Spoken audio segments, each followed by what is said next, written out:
Fantastic.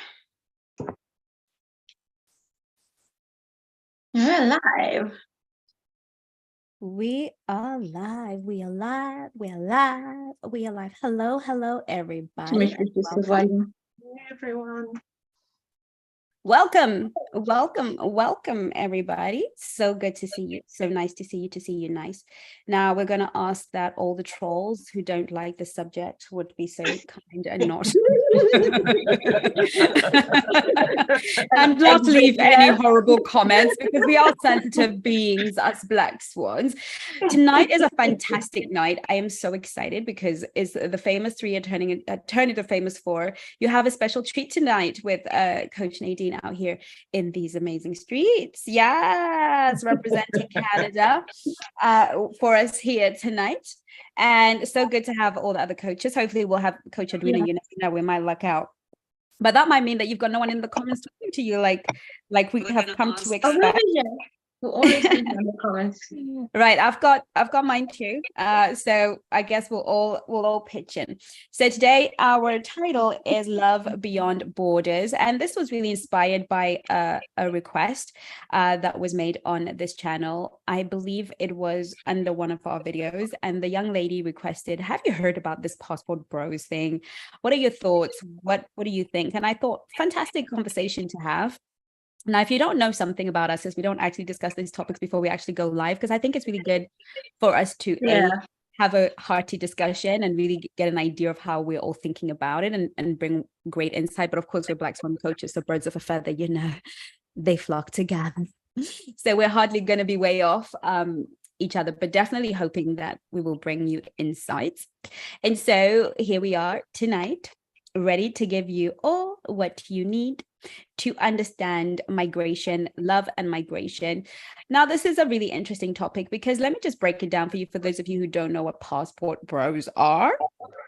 Passport bros are men who have become disgruntled with a Western way of dating and Western women. They feel that Western women have lost their traditions, their values, and therefore they feel they must go to countries where those cultures, those values are still upheld, and take a hold of their brides and bring home a bride who they will marry and live happily ever after. Now, I am simply going to just ask our coaches here tonight to give me just the first thought that comes to mind. What do they think when they hear about passport bros?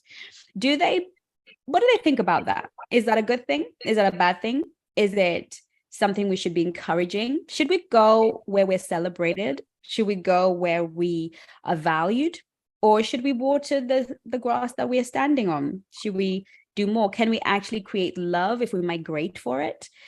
Is it a fantastic option for us, or has it become another way of running away? I'd love to know what you're all thinking, ladies, and I'm sure those of us watching the live want to know exactly what you're thinking. Now, I'm going to let you volunteer, but if no one volunteers, I'm just going to be like, call a name. I'll volunteer myself. It's okay. Well done. Let's go. Yay! I'll volunteer myself. I've kind of been thinking about it, and I think technically with online dating, we pretty much all do it. Is we literally go where we're celebrated. We wait for the men who are approaching us online. And honestly, I'd like to say I'm very well appreciated in the West African community. So I go where I'm appreciated. Like my personality, everything about me is appreciated there. Not that I have to be in West Africa as such, but then within meeting that kind of community, I understand it better, and I feel like I gel there a lot better. I mean, there are the passport bros who go to Thailand because they want a specific type of woman who's not necessarily a woman, but that's their preference. And again, most of them are doing it because they haven't found what they want here. And what the world now does for us is opens up those options. I'm looking at it as a point of curiosity and opportunity rather than, maybe it's wrong, because I think with relationships, there's never really a wrong or right. It's what the world now offers us is a lot more opportunity and a lot more opportunity to really, really find the happiness that we're always looking for. I love that. I love that. So what you're basically saying is, look, go where you're celebrated, go where you are valued, go where they want you. And Yep. let's take advantage of the globalization of the world, the ability to travel, the ability to reach places. Fantastic. Love it. How about you? Who's next? Yay. Well done, Coach Lady. So I have a welcome, Coach Nadine, by the way. Thank you. Thank you. I have a different perspective because in Canada, it works differently when other people come from different countries. It's like you have your own communities within Canada, especially in Toronto. You could go in one part of the city and you're in Italy, and then another part you're in Chinatown, and another part in Little India. So in a way, when people come to Canada, it's like you have your own countries because they don't assimilate it's appreciated to have your own culture. So already when you're going on the dating apps, when you're going online, you're already having that feeling that you can be dating someone from any other culture because they're just down the street or you meet them within the city. So to me, I don't think there's anything wrong with it per se. The only thing is that for me, I would want to know, like, if I'm in Canada and it's different countries within it, why would then someone want to leave per se? But again, as Coach Unique was saying, we're now doing it where it's already happening. So to me, I feel like it's already happening now, but to physically go on a plane, go somewhere to meet someone, I'm thinking it's already on your fingertips, or people, especially in Canada, there's a lot of people from different countries. Why would you actually want to make that trip to go there when you're not even trying to do it within your own country? So that's, again, what I would be asking. So you're saying basically, look, we've got different nations in a capital city, in a city like Toronto, where we have different nationalities and tribes literally around the corner. So there's access to different cultures. So you're saying, why would you then need to get on a flight when you can access those cultures? It's a very, very, very good question. We shall explore that a little bit later. What are your thoughts, Coach Yvonne, as there's no one else to go? You saved the best for last. Yeah. Right. I have to say, I'm going to put my hand up and actually say that when I heard this is what we're going to speak about, I hadn't heard the term before. I can sometimes kind of be like the ostrich, and my head can be buried in the sand and every so often come up for fresh air and then new things. When I think it's new, apparently it's been going, so I'm kind of late in this. And of course, because I was late, I had to, look into it and delve in. And this concept, where they're talking about passport bros and going out and finding a wife in other countries, this isn't a new thing. This has been going on from way back when, and now we've just given it a different name. But what I was quite surprised when I looked into it was that the term passport bro was actually referring to the Black men in the community who were disgruntled with their women, and this is the reason why they were going abroad to look, for other women. And there was a lot of, for and against, and of course, everybody, like with when there's a discussion, has an opinion about it. But for me, the thing that, if we're looking at it for what the term is designed to say, where it's Black men disgruntled with the women, I think it's an American thing where they are disgruntled with their women and they're going other places to go and find them. And as far as when two people are coming together, both of them are coming with their, both are imperfect. And if an imperfect man thinks that all the, the species of women, Black women in America, and he cannot find one, then the problem, as far as he's concerned, must be them. Right. If that's his case and he takes his imperfect self and goes to Canada, goes to Little India, or goes to to Chinatown and finds a lady, then the same thing is going to happen again, because he's still imperfect wherever he goes.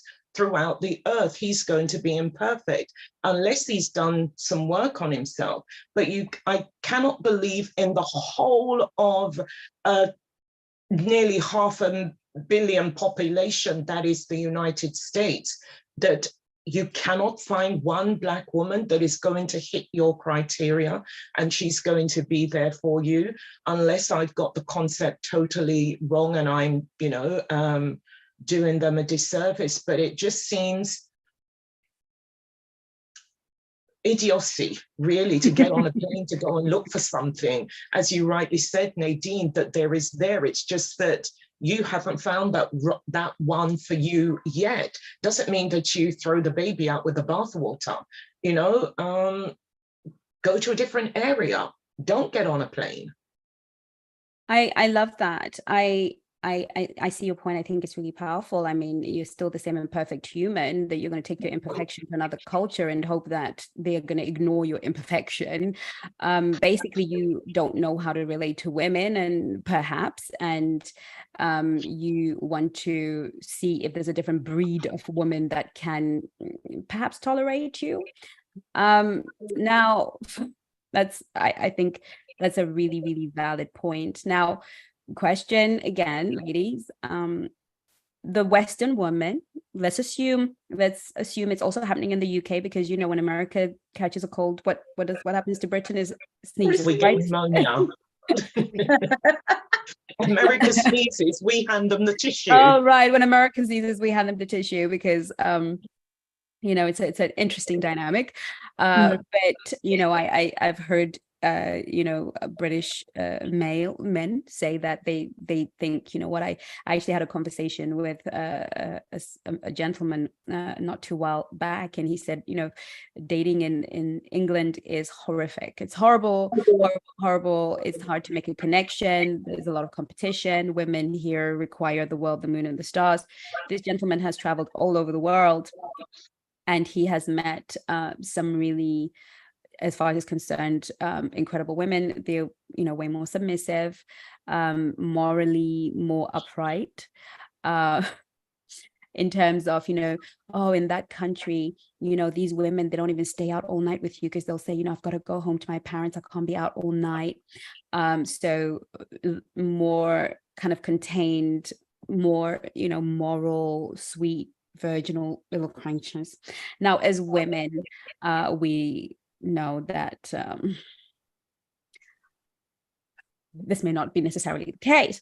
However, do you think that there is a case for the man saying, look, Western women are harder? Are we harder?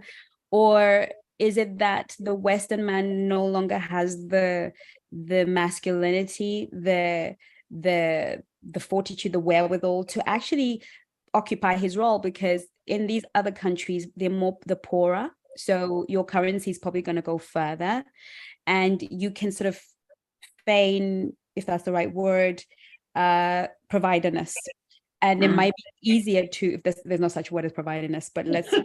It is now. There is now. If you take your minimum wage or middle of the range wage, 40K, 30K, to Africa or another part of the world, you're probably a rich guy. You're probably like that guy, right? Is there a case for that? Is there a case for, okay, maybe the women aren't necessarily superior, but it's more possible for him to be the provider in that environment, and should we just let it be? What do you think? Or is he being duped, and he will soon find out what is what and who is who after the fact? What are your thoughts? I think it's being duped, to be honest with you, because when you run away from your actual problem, you take yourself with whatever problem you are to somewhere else. Mm-hmm. And just because someone may not be aware of your providerlessness right now, it's going to show up. It's going to show up when you can't be there for the kids. It's going to show up when we just don't have the basics of what a masculine man should be doing. Because fair enough, the countries where they go to are poorer than the UK, so your money goes further.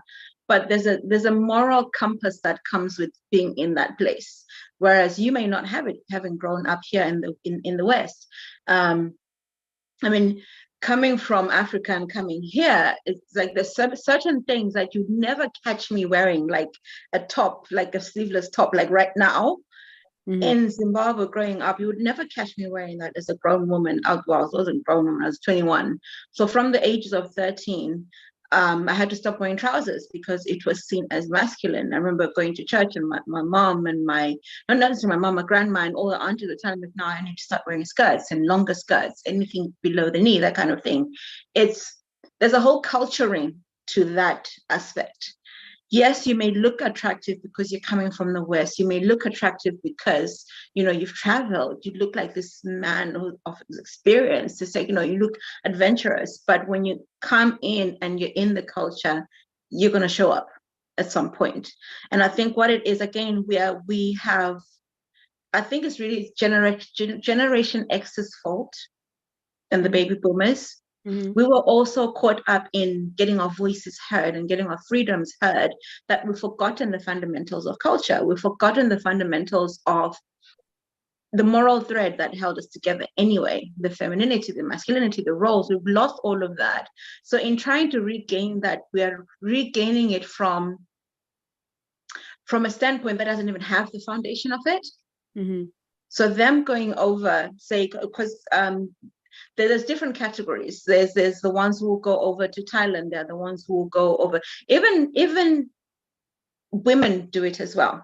It's not necessarily just passport bros, it's passport ladies who will go home to their country of origin to marry someone there and then bring him over, and things don't work out because they're taking them out of the environment that they're used to into a different place. So there's so many different dynamics, but I honestly think it's really addressing. Again, we can never really address the individual unless they book a call and say, okay, this is my situation, but we can only talk about it broadly. So I really think it's always really down an investigation into your personal beliefs as why have you failed so much where you are? And then now that you failed so much where you are, you're now taking yourself to go and think you're going to prosper over there. Right. Which is, I agree. I agree with that. Anyone want to add to what Unica said? I wanted to also add to that there's so many stereotypes associated with when people go to different countries and they assume that there's going to be a certain stereotype or certain culture. They'll say, well, if I go to this country, this woman's going to be a certain way. But what happens is that they go there, and it's interesting, they're again blanketing a woman in a certain stereotype and not realizing that each person is unique. Yes, so it might be certain things that they do that is because of their culture. But if you now go to that country, take that person outside of that culture and bring them back in, they may not be the stereotype person that you think they are, because now they're in a different country with different rules, different norms. So again, the idea that there is a different kind of stereotype. For example, Canadians are stereotyped as the friendliest people that keep on saying A, that are always nice, that hold the doors. But the thing is that you're going to meet different types of people that live in Canada that we might be different in certain things, but we are all unique in the way that we handle. And I think that's kind of a problem per se, because here the man goes across the country, gets that person, marries them, and then they may end up having the same type of woman that they actually escaped from. Right. And I don't think that's fair to put people in those stereotypes. Both of you said something that I'm going to do another spin on. It's when you said culture, Coach Unique, and Coach Unique, you briefly mentioned it just now. And when we think about culture, if you're, let's say, for instance, you go to India, and you find yourself a wonderful village girl and you think, oh, she's doe-eyed, she's great, she's going to be the perfect one for me, and you're taking your 40,000 or whatever it is there, and you think you're going to have a good life. You're going to have a good life until the point that the both of you are married. Then you realize culture dictates that you take care of the entire family uncles, aunties, everybody, but you were not prepared for that. And here's the thing, because you've married her, and wherever, whichever part of India she is, you may not be able to get a divorce as you would if you're in the West, and be fortunate enough to get some of your wife's money. Now you've got to stay with this lady. Not only are you staying with her, but you're supporting everybody. You are taking care of them. And the thing that you didn't want to do when you were in the West, you're now having to do it when you're over there. And, what do you do then? Because all you saw was a pretty face. All you saw was someone that was going to come in and, help you take your shoes off at night and, bring you your food. And you loved all that. But you didn't see the working outs that was going on. Your eyes was blinded to it. And because you were blinded, you didn't do the research. You just heard a friend or a number of people had gone there, found good, submissive wives. And you thought, yippee, I too can have one. And it's not when you go, then you realize, but they too are in purgatory, as you would have been had you stayed where you were. But at least you both spoke the same language where you could work things out. But here you are in a different culture, not understanding the language. And why is it that you don't think that the women are sitting there thinking, here he comes, I'll take that one? Why do you think that they're not thinking that way also, that they're looking for someone to come and take care of them and their families? So it really is a double-edged sword. For whether you stay here, you're damned. Whether you go there, you're damned. So you know what? Better the devil you know than going somewhere and you don't know what it is that they're going to do to you there. And absolutely, both of you, all of you make an amazing point. And on that note of culture, which I think is kind of an emerging theme in this conversation, let's personalize this a little bit, okay? Some of us sitting here today have dated men from different cultures. I don't know if all of us have, but I think I might have an idea. So Coach Siobhan is saying no, she hasn't. So again, would still want to hear from you. And because obviously you've dated your husband.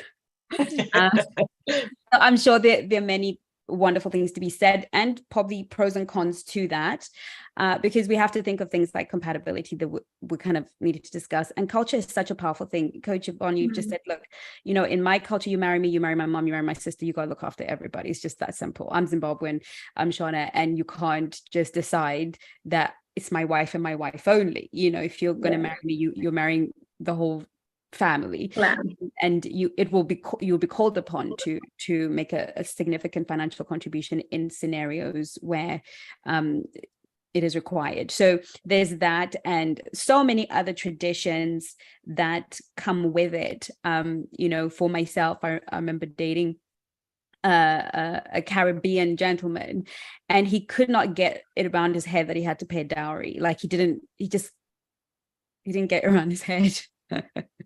And so, I'd love to hear about, and of course, because he doesn't come from that culture or from that tradition and doesn't understand the symbolism of it. So understandably so. So we're all sitting here. Have we dated, other than Coach Yvonne, who will give us her take of, dating men from her own culture exclusively? Have you dated a man of a different culture, European, white, any kind of culture that you might want to share, and tell us, did it break up? Did it work? What made it work in the time that it worked, and what made it break in the time? And did it actually have anything to do with his heritage, his culture, the color of his skin, or was it just normal relationship dynamics? Who wants to share their experience of dating outside of their culture and or outside of their race? Where do you want me to start? Go on then. Start away. We'll have a starter. Where do you want me to start? I mean, I think the only person I ever actually dated who was from my culture, as in like they really like me, grew up in the same room, was my first boyfriend, and that was it. After that, my ex-husband was actually Shona, so that's a different culture within the same country, very different concepts of how to do things. And again, like I said, I think it's difficult to answer that because I'm that kind of person who can adapt. Right. I can flow easily into a different culture. I've seen how I think you guys all know me. I'm okay. For me anyway, I'll be okay. Right. It's not one of those things where I'm so ingrained in my own culture.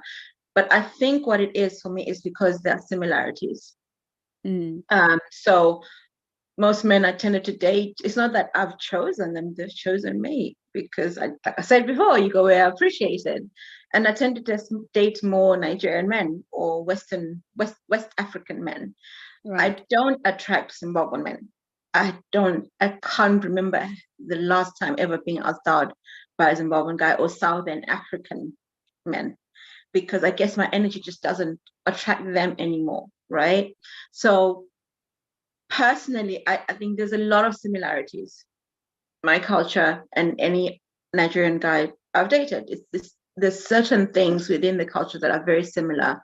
Right. And with that, by nature, Nigerian culture kind of makes their men very masculine. Again, it depends. I'm not saying all of it, not all of it. There's different tribes. And yes, sometimes they are seen as a prize, but by majority, they are brought up to be masculine men. They're brought up to be providers. They're brought up to treat women a certain way. And then it's up to the man in particular to culture himself, to educate himself, to understand women a lot better, to go for therapy and improve himself, mindset, etc. So this is what my personal decision was, to never date another Zimbabwean person, because I understand my culture. I understand if I dated a Ndebele man, I would have to please do not come after me for saying this, internet. There is a thing in Ndebele culture that if a man does not hit you, he doesn't love you. So if I have to date a Ndebele man, I couldn't, because there's parts of that culture that I don't like how they treat women. It's not even about submissiveness. Even in the culture itself, the way you address a woman is you address her as part of your children. When they say Vanjana Bantuana, they're not just saying, how are your kids? They're saying they're including your wife within that context. So you're treated as the child of that man, right? So already that mentality for me just doesn't work. I'm not going to marry a man to become his child. Because even the way it's like, it just doesn't work for me. So which is why I'm saying me being Zimbabwean and what I've grown up with and what I've come to know, I know I can never be with a Ndebele man because of just how they're cultured. Then again, there's me. I've come to the UK. I've changed my way and my concept of doing things. My parents never really raised me that way, but it's understanding the actual culture that like dating within Zimbabwe, which made me come to this decision. Then again, I could be wrong, right? We're never ultimately 100%. So my thing now is, I would always say, I want to go and be with a man that accepts me for who I am, understands that I'm Ndebele, understands my culture, understands that you're going to have to pay a dowry, you're going to have to pay a bride price, you're going to have to honor this woman. And right now in my head, it sounds like I'm picking and choosing what culture I want, but yes, it is. I am picking and choosing what culture I want, because as a woman, there's a certain way I want to be cherished. There's a certain way I want to be treated. And my culture, my personal culture, does not support that. So I personally have chosen to date outside my culture because I want to be the woman that's cherished. I want to be the woman whose femininity is encouraged. Right. Rather than subdued. And you feel that when you are dating West African men, aka Yes. Nigerians, that they're more cherishing, they're more appreciative of femininity, and they're more protective of you rather than sort of see you more. I wouldn't even limit it to just Nigerians. I think as long as they're outside Zimbabwe.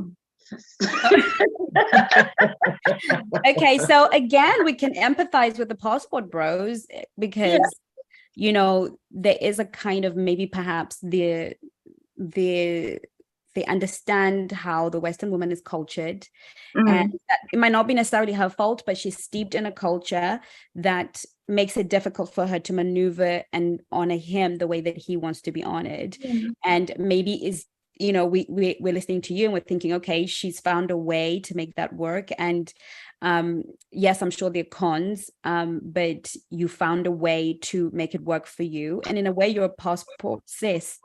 Yeah, pretty much. No, you're the passport cis that Nadine was talking about. That is, Yeah. except that it's little Nigeria or little Ghana Yeah. or Kenya or, you know, little England, you know, where you are. So again, I think we can have a little bit of empathy from that perspective, for sure, because they are cultural things. And what happens when you were raised in a culture but different from that culture, because there's something to be said about that. And well, let's see how that whole love story unfolds with exploration.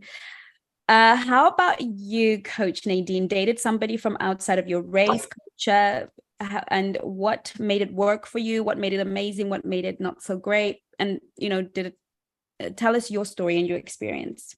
So like from Caribbean, like my parents always, it was known when you were in the Caribbean that it was all different cultures within the Caribbean. I think it's when you came to Canada, that was when there was like a culture shock because there was more of a separation. But for some reason, I never dated anybody that was Caribbean. Like I think there was a one point in high school where I wanted to be where all the Black people were, you know, because I was going to all these private schools and I never saw anybody. And my parents were like, no, you're going to whatever school we tell you to go to. So I always dated people of different cultures, like Korean, Russian.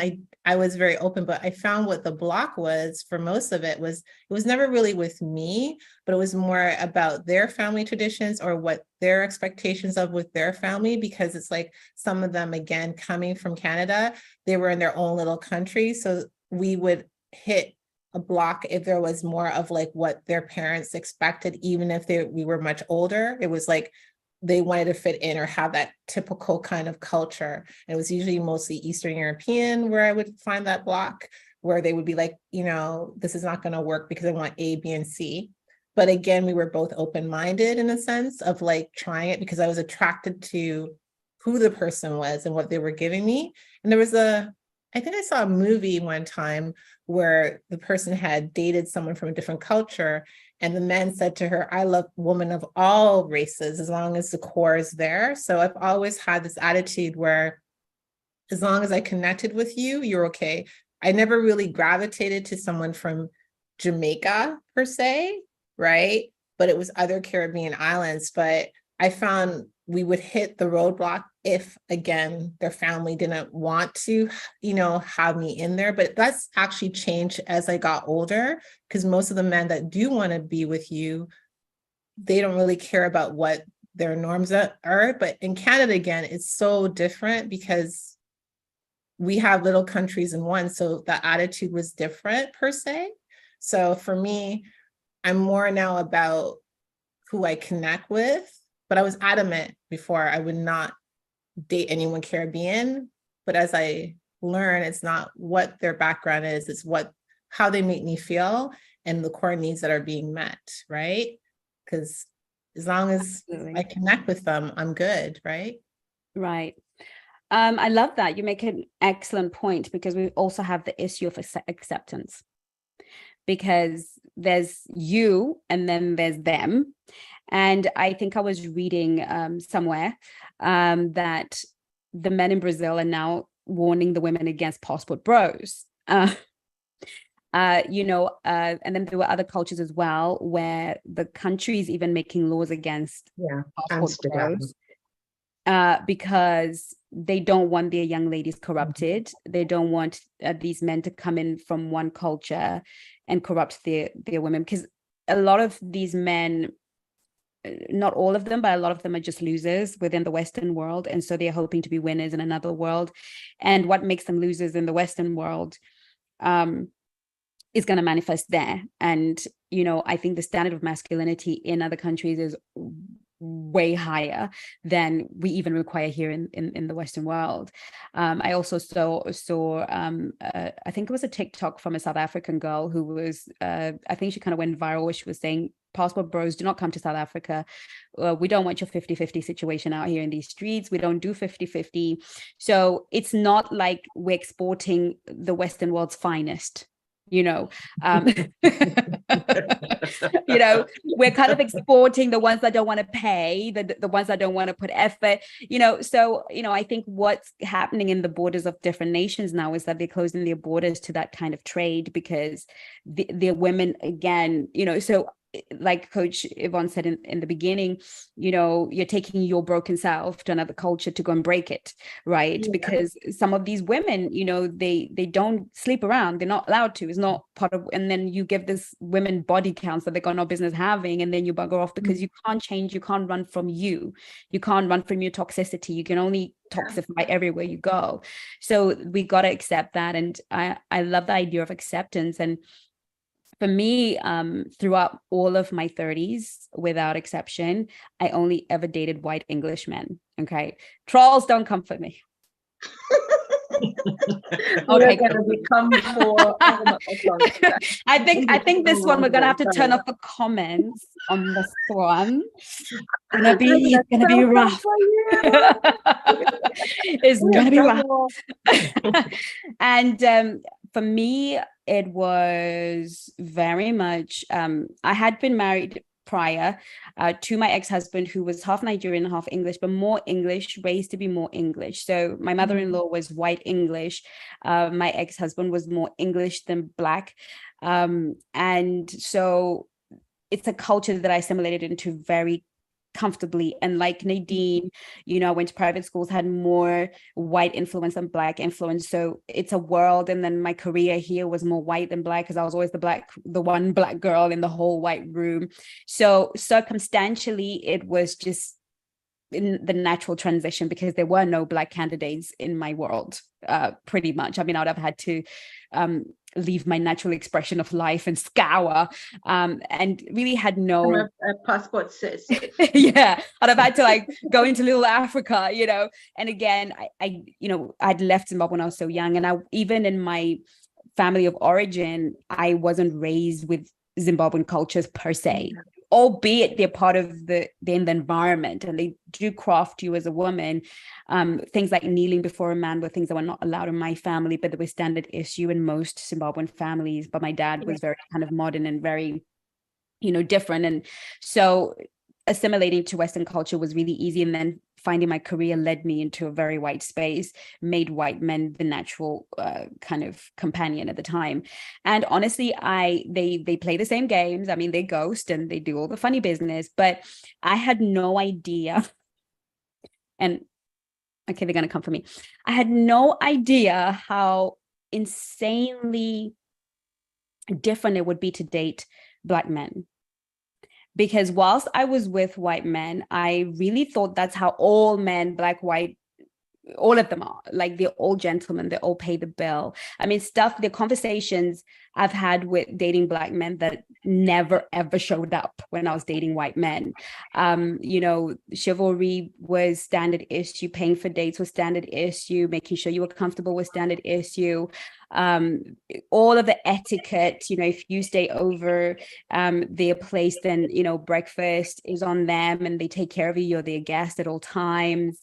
You know, as opposed to kind of my traumatic encounters when I decided that I wanted to date, you know, differently, you know, especially when I turned 40, I became more open to dating my own kind. I kind of became part of an African church. I got back into the vibe. I liked the feeling of identifying with the vibration of people from your own country. And so I sort of transitioned from your own continent. So I sort of transitioned into dating, you know, Black men, and mainly African. Caribbean was kind of later on as I kind of transitioned. But, you know, the expectations were very different. You know, I was anxious about who was going to pay the bill. I was anxious about whether they would open the door or not. I was anxious about so much. I was so, I mean, is that your hair? I don't like girls. I mean, there was so much criticism. Makeup, your hair. We don't like makeup. We don't like, I mean, it was like literally going from light to this horrible world that I didn't understand. I remember dating this guy, and he, you know, I went to his house and he was like, there's the kitchen.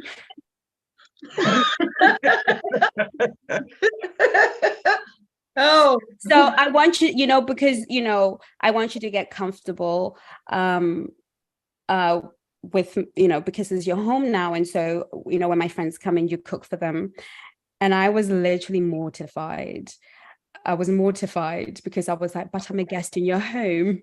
You know, I am a guest in your home.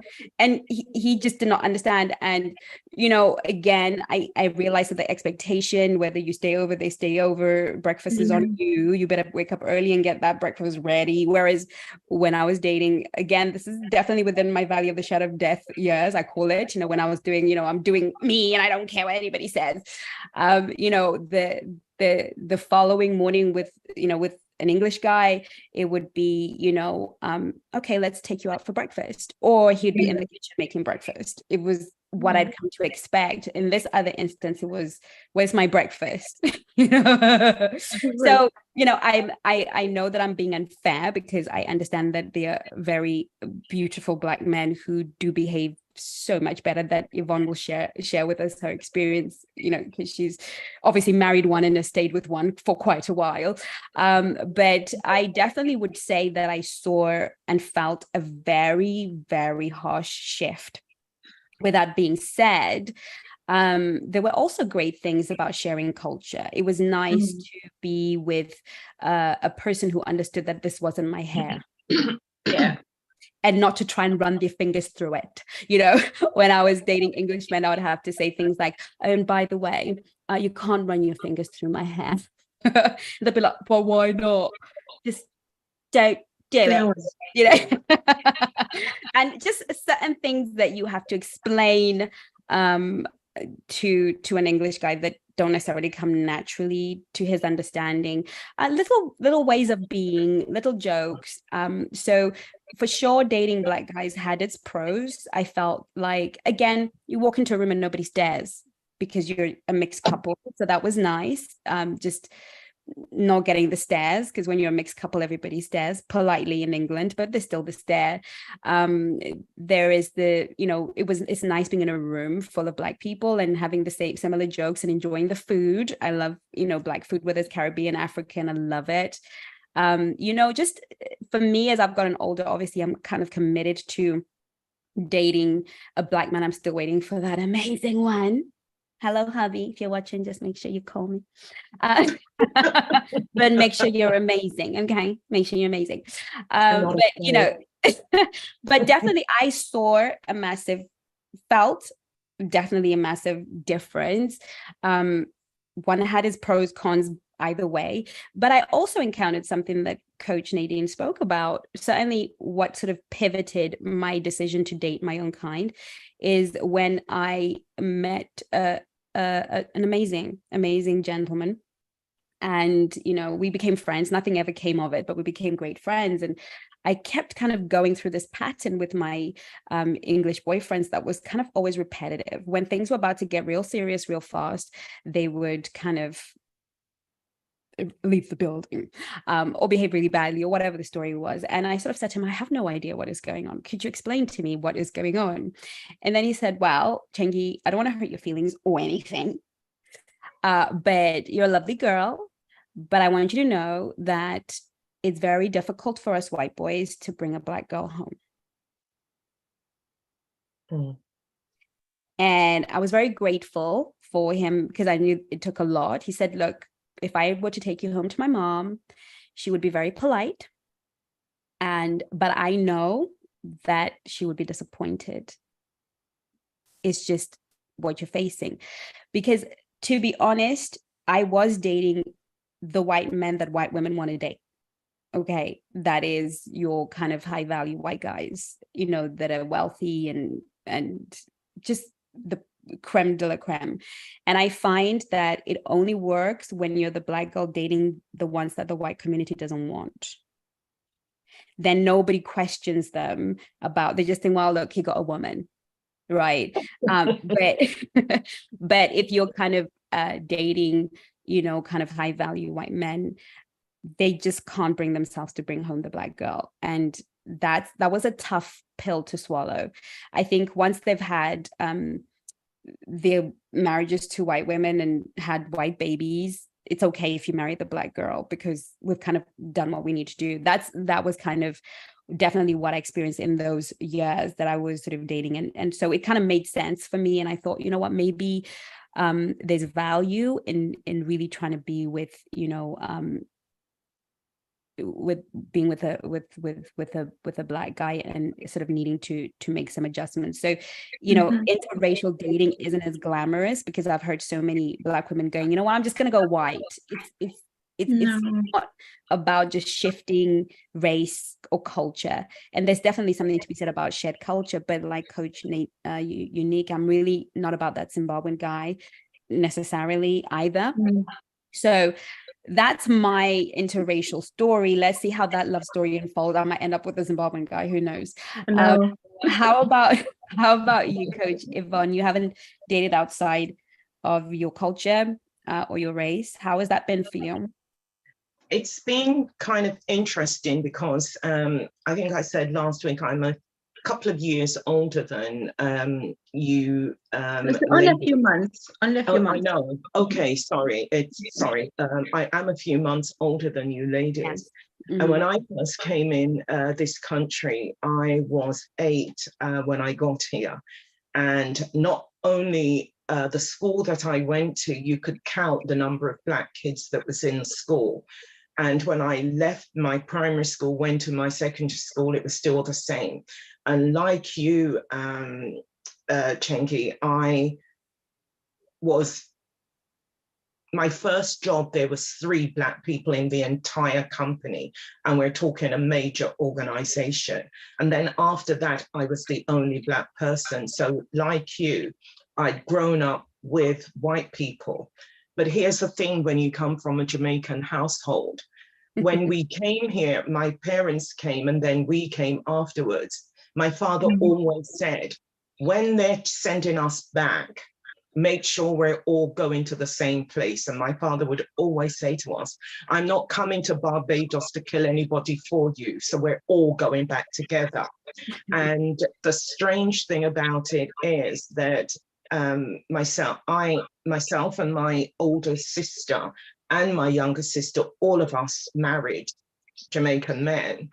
My younger sister divorced hers. I did mine and remarried him again.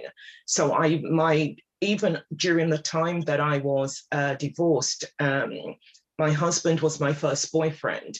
And during the time we were separated, the men that I went out with came from the Caribbean, albeit, let me see, I think my husband was the only Jamaican, and the others was like from Antigua and St. Lucia, I think, and somewhere else. My dating pool is not a very big one, but somewhere in the back of my mind, I'm hearing my dad's voice saying, when they're chucking you out, make sure we're all going back to the same place. Right. And, you know, you're eating the same food. We understand each other. We understand ourselves. The fact that I didn't live among our people, but our people was very much in my home. So it was always ingrained, albeit that I wanted to go outside of that. It was something I dearly wanted to go outside to experience what it would be like to date somebody else, but it just didn't happen for me. So I don't know, whilst it's been like with most relationships, you've got your good and you've got your bad. The only difference is when we're going through those challenging moments, at least he's not going to say something derogatory about me or my culture, because it's his as well. So we've got that in common. So we can throw other things at each other, but it's not about you're this or you're that, because I've heard of girlfriends who have gone out with white guys who will, do the B word or the N word or the, what have you, when they're in the heat of an argument. And that, I think, would kind of kill me. If somebody was to, because we're in an argument, you don't fight fair at that time, you would be totally disrespectful and, be so derogatory. How do you come back from that? So for me, I think my father was that great influence in my younger days, and I just stuck with that. And as Coach Unique said earlier, I've heard of, Jamaican women saying, oh, if he doesn't hit you, then he doesn't love you. And in my head, that is a total and utter not, are you mad? And, seriously, you've got to be seriously, you've got to start staring mad if you think that is a thing, and so I don't know that, so unfortunately, it works for us. Is it going to work for everyone?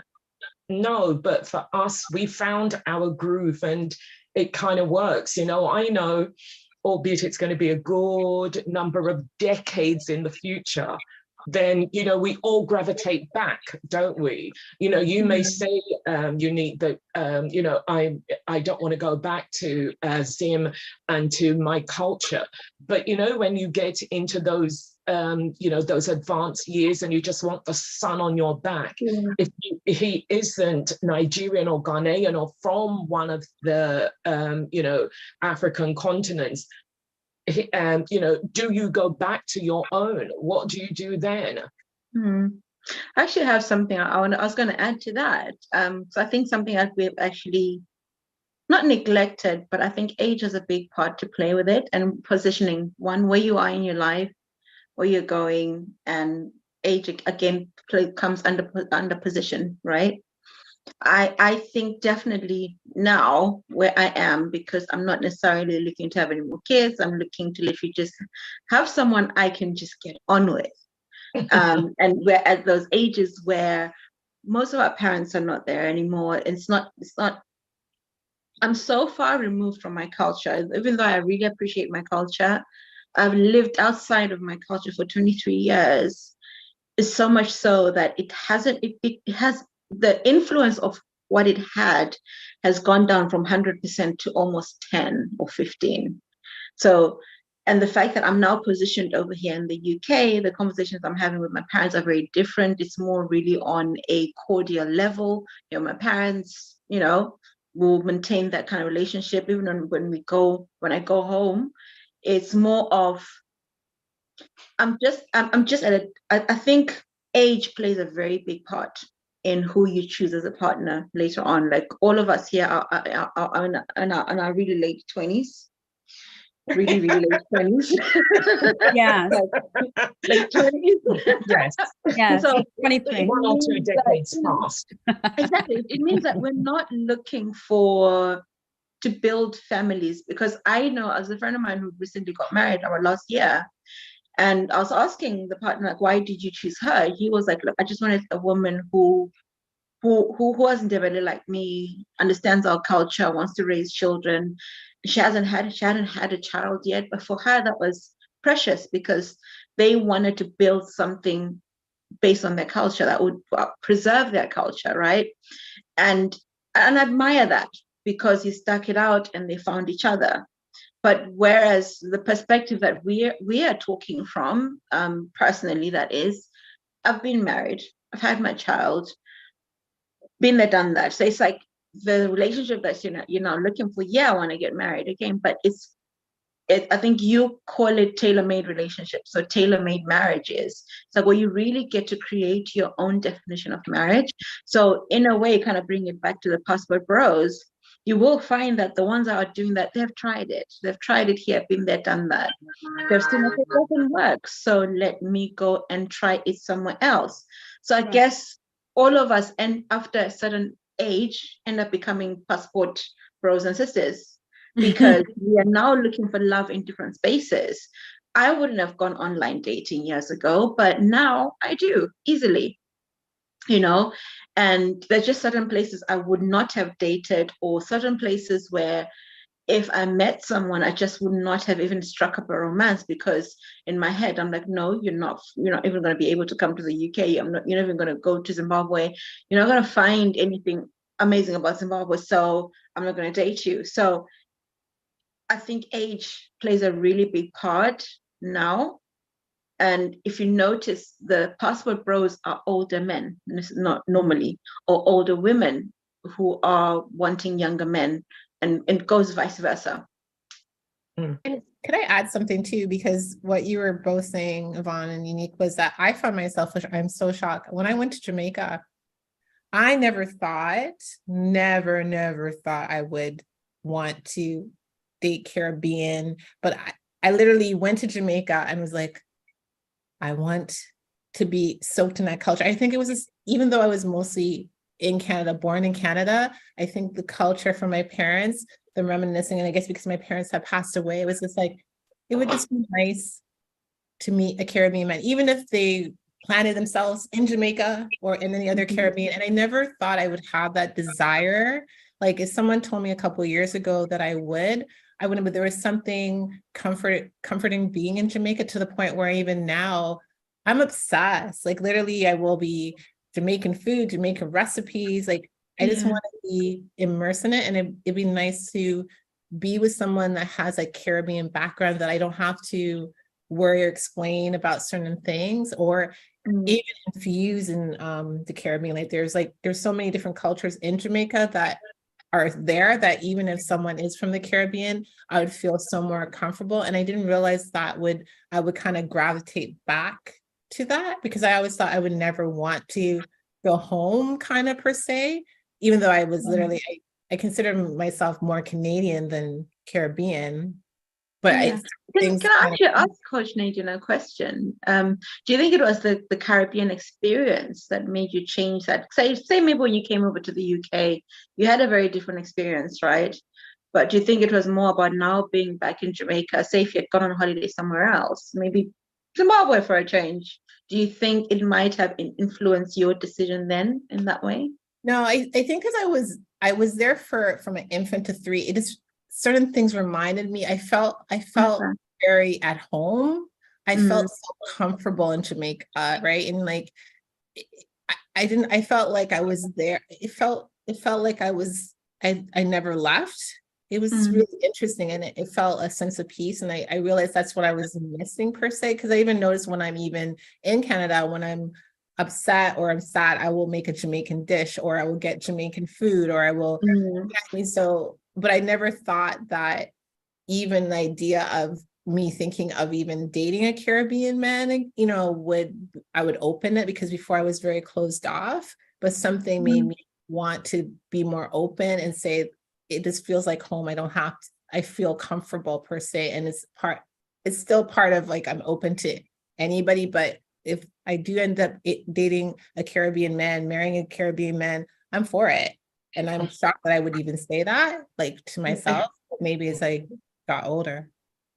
I hear what you're saying, Nadine, but here's the thing when you talk about passport bros. Unfortunately, my little island is, I think they're lining up as you come out of the airport, and the trolls are going to come after me. I'm Jamaican, so think before you think about it, because we fight and we fight dirty. I'm a SWAN, but go ahead. But you know what? When it comes to, unfortunately, we don't have a culture per se. When I hear you, Coach Unique, talk about your Dibella culture, and Mama Swan talk about her culture in Zim, and Nadine and myself, we don't have a culture per se, because Jamaica, up until the mid-60s, was still under British rule. And now that it isn't under British rule, everything about it is still British, so you've got the Jamaican and the British flag, flying over our government buildings and everything else. So our culture is very much British, so we don't have anything that's our own other than our food and the way in which we speak and how we interact. And our only export right now is our people. And so that's why they're lined up, waiting for, women to come from America, to come from Britain, Canada, and places like that. And just before we came on, a ream came up, and it was a Jamaican lady, two Jamaican ladies were saying, if they were very large ladies, and they were saying that if you want a good man, you come to Jamaica, because Jamaican men like big women. So, come. And that's why I said they're lining up at the airport as soon as you come off the plane, and they want to know where can they take you, and how you're going to do so. It there in Jamaica, it works to it's the women who are coming in are wanting to take the men out. Yeah. And it's the men who are coming from the States and maybe from, England, who are going out to, so everyone seems to be doing it. But in the few instances where they found people and they have married, the marriage has not worked. It hasn't worked, because it's, as I said at the beginning, you take your dysfunctional self and take it into a dysfunctional home, and you repeat that cycle over again, and then you come out of it and you'll think, and then you may try 2 or 3 others afterwards, and guess what, you'll say the same thing about that country's woman and the other country's woman, because it's always the woman's fault. It's never the man that's at fault, it's always the women, so it's what can you do? Absolutely. I mean, I think we can definitely conclude as we wrap up this show, because we can be here for the next 2 hours, and probably will be after cameras are out. We'll probably be here for another hour discussing the same thing. But what I am certainly hearing, and I'll let the coaches have a final word, then we'll say our goodbyes. What I'm definitely hearing here is that attraction is mobile, and it is malleable, and it shifts and changes as we grow, as we expose ourselves to different environments. So the element of chemistry here is something that's really malleable, and that's fantastic. But we understand that chemistry is not the only component that is necessary for a relationship to work. We need issues of compatibility, and we know that when people marry people with the same values, the same beliefs, the more same you have, you are more likely to come more into compatibility. It doesn't equal compatibility, but the more sameness you possess, the more likely you are to succeed in terms of compatibility. And we also know that communication is, the other pillar that we need to create a relationship. So I think that we can, when we look at communication, i.e., when I say this, what does that mean to you? I remember, with my ex-husband, this is communication in Zimbabwe. Right? And you're thinking, what the hell? And that pretty much is, you point at what you want, you ask, and you do this, and the person who's standing by it picks it up and gives it to you, and there is zero offense, zero, none. There is no offense whatsoever, right? You just call the name of the person, point at it, and they just pick it up and give it to you, and then go about the business. I mean, sometimes I don't even have to point, you just look at it and and they just bring it, right? So so here I was going, and my ex-husband was losing it because I'm so rude. And I had no idea, I was just doing how we communicate. In my language, Shauna, there are no words for please and thank you, because respect is inherently engrafted within the way that we speak the language. So we don't need to prefix our words. So again, I come with that headspace and I'm like, give me that. And I am getting into a lot of trouble, right? Because communication is very different across borders. If the way I would have worded that sentence in Shauna would have made the person know that they were respected, because I would have changed maybe the ending of the word or the beginning of the word to imply that I'm asking with great humility. But English doesn't have that. You actually have to put a please and a thank you at the end. So again, it was a massive cultural shift for me, even though I was surrounded by, white people from different places of the world, and it was just a different culture. So communication can be massive, really communicating. It might be the same English, might be the same language you're speaking, but how we use language. So all of these things is really about not being naive about the place that communication plays, especially in, conflict management, conflict resolution, language and communication, and knowing that we're coming from the same place. There's some cultures, when I was dating the one Caribbean guy I've dated, raising his voice to me was quite, I'm not sure if it's a Caribbean thing or if it's a him thing, but raising his voice was quite normal. He didn't mean to offend. It was just, and for me it was, right? And possibly if I had been Caribbean, I may have not even thought anything of it. I would have just thought he's being that's not normal. So, okay, so Yvonne's like, that's not Caribbean.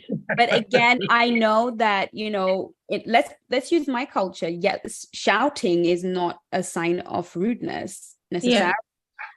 You can shout at somebody because you're being emphatic. So, again, I still internalized it as, but still it's, in some cultures, it's not rude. So there's so many cultural shifts that affect compatibility and communication. And I think we shouldn't be naive about it. I don't think we should be kind of like, oh, it's just love. Love is love. Because like Coach Yvonne was saying, some of these relationships don't work, because are we following attraction? Are we following chemistry? Or are we being intelligent about our decision-making processes? So I think that's definitely come up as something that we all need to think about, including passport bros and passport sisters. Are we really taking into consideration the other pillars of a relationship? Because we can't ignore them. It might actually end up being easier to date Little England in Canada, because even though they might have a slightly different culture, at least we share Canadian culture as well.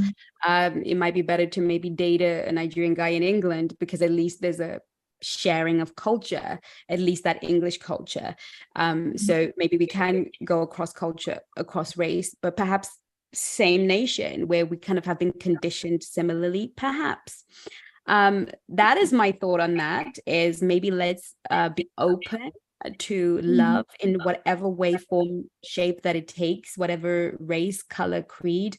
Let's be open to that, because great love can be had across interracial lines, across borders. But let's just be intelligent about how we do it. And that's my final say on this. And what are your final thoughts, ladies, before we say goodbye?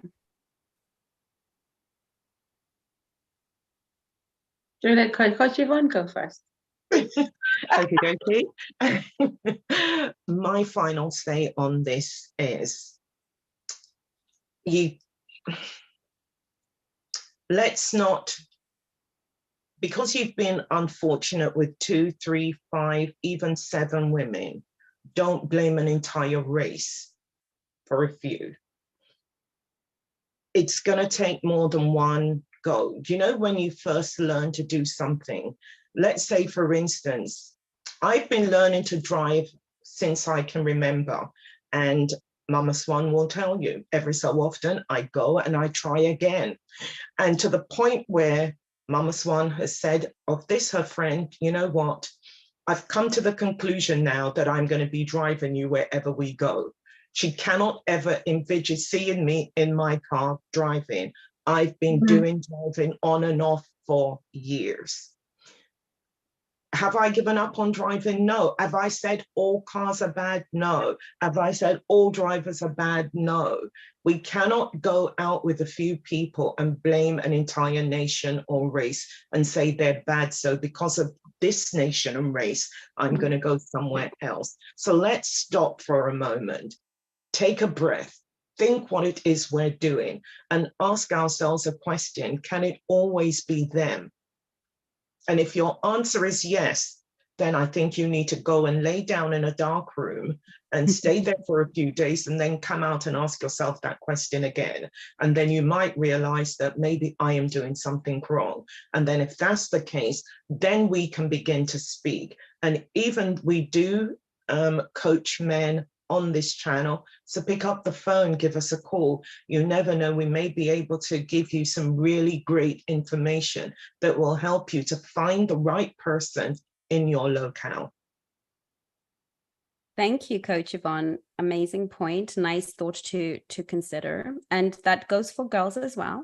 You know, it's not, I know we're talking about the passport bros, but, you know, for those of us women that are saying, you know what, I'm done with Black men, or I'm done with white men, or I'm done with English men, I'm done with American men, I'm done with whatever you feel you're done with. I believe what Coach Yvonne has just said, if we can contemplate, perhaps we might actually find that we are the problem, perhaps. How about you, Coach Nadine? Let's leave the last one for Coach Unique to close. I just wanted to say that I think instead of us men or women doing passport bros or passports, says how about more having, similar to what Coach Yvonne was saying, it's like being more open. If you end up going somewhere, vacation, traveling on an app or whatever, and you meet someone that is a different culture, I can understand that. But to intentionally target or look for something, just be open and say, like, this is who I meet, and then meet that person and go with it. Because you see, there's a lot of relationships where they didn't plan to meet someone from another country, they just connected and it worked out. So instead of like kind of looking for someone, and even if you have a preference per se, just being open-minded and being open for love and trying and seeing who you gravitate to and who you feel comfortable with, instead of like closing it off for other possibilities, right? So that's just my last word. I love that. I what I'm hearing is that let your intention be the person that meets your core needs and the person that resonates with you at your core. And if it happens to be somebody of a different race and a different culture while you're on holiday, then so be it. But if your intention is to lock out a whole race, the whole group of people, then your heart is not open, really, is what I'm hearing. Thank you. And I agree with that. I think my thing, or what I was going to say is like, really, you know, passport bros, passport sis, do you, but define who you is first. Define what you actually want. Like, you could come do the work and then still decide to go, I want to go to Malaysia and meet my person there. But go there having defined you, like what you want. Like I was saying, for me, I know where I'm appreciated because I've defined me. I've defined and I understand where I fit in. I understand where I am that missing piece of the puzzle. I understand what puzzle piece I am, part of the bigger picture. I understand my nature. I understand just my way of assimilating kind of veers towards that way anyway. So it's not that I'm intentionally looking for West African men or finding myself in West African situations. It's just by nature of who I am and the things I do, I end up in those circles anyway, because I've defined who I am. There's certain things that I will love and still go and do, and I will happen to meet those kind of people in those spaces. So it's not like I'm intentionally passporting myself. I'm a what do you call it, a West African passport sis. I'm not out there intentionally doing it. It's just because I've defined who I am, and that's what happens to. I end up my being me, and my puzzle piece fits and slots into that particular community. It could be just that I never marry a West African. I might actually marry an Englishman, but it's because again, it's that intentionality of me having done the work on myself. And when I say doing the work, is asking yourself those questions of core needs. And you do that in the soulmate. You do that when you do mentoring. You do that when you join a community like ours. And you really get to define your needs, your core, what makes you tick, what makes you function in a relationship. Because by asking those questions, that's how I know I cannot function in a developing marriage, because I would upset the other person. I would upset even just my own self. The whole thing will be off because I don't fit in, because based on my core needs, it just won't work. So I think, as much as we say, do you go and find love, be open to finding love wherever you want to find it. The important thing is to always, always, always do you by knowing you. Love that. And I agree with you. I think we've all made such amazing points. And for me, for sure, what I'm hearing is, look, when you have defined your authentic self, maybe that authentic self has a preference. And that should be okay too. I can relate to the West Africanness as I have evolved, and we're all talking about evolution. I find myself deeply compelled to Caribbean men, not because I believe they're the premium stock of the world, but because when I actually look at, I came to this country when I was 18. And I was nurtured by, cared for, mentored by, and surrounded by Caribbean people. And so the spirit of Caribbean people has been what raised me, from my teenhood to my adulthood to my personhood now. And so I have an affection for Caribbean people that I know that African people don't necessarily share necessarily, but I happen to feel, when I'm in Jamaica, I feel at home. For me, it's like being at home. So again, unless that changes at some point, and my heart is always open, but if it happens to be my preference for this season, for who I am, then that should be okay, as long as it's authentic. And it's not because I think, well, only Caribbean men are better than every other man in the world. And if I go to the Caribbean, I'm going to get, in fact, I probably, based on what Coach Yvonne is saying, it's probably going to be harder to find somebody. But again, for me, it doesn't have to be somebody within Jamaica or within the Caribbean. It can be somebody I meet anywhere in the world who probably even shares an affection. So it could be an English guy that loves Jamaica like I do, and would love to spend as much time as I like to spend there. So it's really about that kind of being okay with having affection for a people, a country. I love how they love me. I love how I love them, and that's authentically me right now, today, in the season, until I grow or change or I'm affected differently. So I think that's a great way of rounding everything up. Is ultimately what we're saying is have an open heart, be authentically yourself, and then let love do the rest. I love that. I think it's the trolls will still get us, but I believe the conversation was still coming for you. They're not going to get us. They like us. They think, oh, love them. Especially that Coach Yvonne, she's so sweet. Especially the Coach Yvonne who said that all the Jamaicans are fun. No. I think she said she'll come. Coach Yvonne said she'll come for you if you try and troll. No, being I'm Jamaican, and anyone out there who understands that, well, I'm only Jamaican here, but when I'm everywhere else, I'm they don't like me. Yes. Actually, which brings another point, the whole thing of diaspora and love anyway, because that's another whole other I didn't topic. hear that. Say Diasporan love, because as much as I would not date a Zimbabwean, I'd most probably date one that was within the UK and has been here for more than 20 years, because again, they're cultured differently. Yeah. But let's not veer off, because that's a whole other topic. But well, it sounds like sorry, just one thing, but you say that, Coach Unique. I've been here since I was 8, and now I'm 28.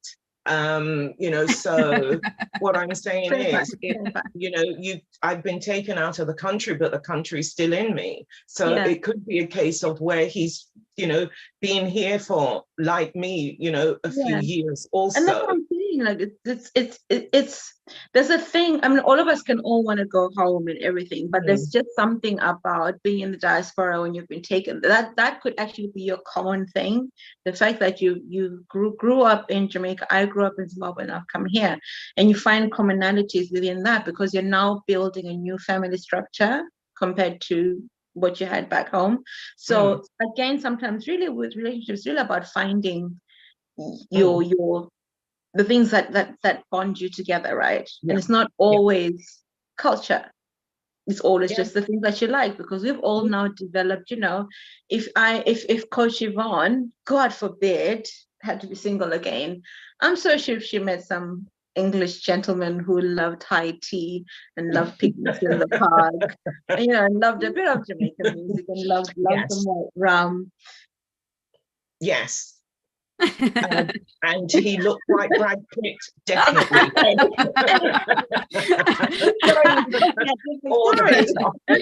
It's too old for you, Yvonne. Brad Pitt's too old for you at your age. No, I said if he looked like Brad Pitt. Yeah, she was just saying he's too old for you, darling, you know. Yes. But you know what? I'm just 28. And of course, darling. So in the comments, we've got Jala Ford. I hope I said that properly. I'm heading to Jamaica, baby. You and me together. Let me know when you're there. Let me know when you're there. Listen, the men are fine. I'm not gonna lie. The men are fine. Listen, I mean, is there a more sexier human than a Jamaican man? I'm just saying. Moving forward. I remember I met, and actually no, I lie. I did meet. I remember this one time. Sorry, I know we're going off. This one time in Bandcamp. Let's do tangents. I remember this one guy that I used to work for a call center. I used to live in Northampton. He was, honestly, I always looked at myself. I'm like, is he talking to me? Like, what do you mean? He was fit. The boy had no fat whatsoever. The boy was chocolate handsome, like, you know, dark chocolate handsome, clear, what, like, you know, eyes, you know, piercing. And in my head, and he was fresh from Jamaica. I think he'd only been here like 6 months. That was my first encounter of a you like some fresh Jamaican. Those ones that I've been here, no fresh. That one was fresh. And he finished you. So I always think I should, maybe that's why I didn't come to Jamaica, because I think subconsciously I think I won't come back. I tell you what, though, when you go to Jamaica, you always feel beautiful, you always feel sexy, you always feel seen. So I think psychologically, I think psychologically it's good for every woman. That's another thing as well. Yeah. Yes, you know, being curvy, you know, I think they just appreciate women, they love women. Whatever your shape, size. I think it's a beautiful country to go and get some self-esteem. Just don't get caught up in it, but just go get you some self-esteem. Okay. I felt good, even just that for that. And the thing is, you know, you'd come over the course and it was like, good morning, Unique. And it's so funny, when I was younger, the idea of an accent used to put me off, like, ew. I know. But now it's actually quite nice. So we change and we grow. So somebody's trying to head to Jamaica with me when I elope again, and with Coach Unique, and with Coach, we're all going to Jamaica. Okay. And then well, who cares? You can stay here. Then we have communication is key. If I keep explaining, it drains me. Yes, that's a thing. And Yvonne, you just need to be chauffeur driven in London is too hectic. Yes, I think she's referring to your driving. Yes, Coach Yvonne. Definitely. You see, somebody gets me. Yes. Oh, thank you. I think what she's trying to say is that you're la-di-da. Thank you. Somebody gets me. Thank you, Chengi. I think you're quite popular today, actually, Coach Yvonne, because Mildred is like, Coach Yvonne. I think it might be because Coach Yvonne is the only one that hasn't strayed from her kind. I know, right? But then I know that would ever be blasphemy. But Mildred also says she loves all the coaches, and we love you back. Thank you all so much for watching and participating.